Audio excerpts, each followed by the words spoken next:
civil rights. To hell with civil rights because it makes you believe that man can give you what only God can give you. I agree with that. And he was pushing it as hard as King. He just was using he didn't want to do the marches. Now, he didn't mind doing the NAACP role. He didn't like the agitation. Right. But lobbying and the courts were I have no problem. Him. And I have many faults with the NAACP. Mm-hmm. But for me, when it comes to like addressing an issue on its face, I believe that the place to do that is in the courts. Yeah, and that's what Jackson wanted to do. And that's right. Courts and lobbying legislation. Right. And instead of going there fighting and sitting in and agitating and all the things. Exactly. And so for me, it's like, as much as I hate to admit it, I do agree more so with the NAACP approach in terms of arguing with the legality and the constitutionality of a thing more so than the King method. Well, they did take that more than King them did. Right. King took credit for it. Right. But NAACP was actually doing it. Well, I think the danger was so imminent. He didn't warn us that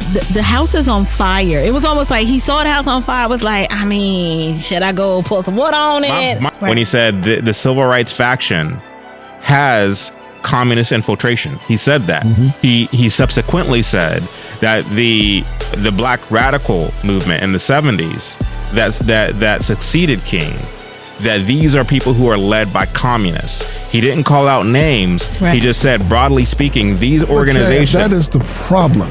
You have to come out with something. I agree. And you have to have the fight. I agree. You don't undermine. You don't backbite. I agree. You say what James A. Garfield said. A brave man looks the devil in the eye and calls him a devil. And that's one of Jackson's failures. The reason why Malcolm X is so effective with 100 times less than following the King is because Malcolm would confront.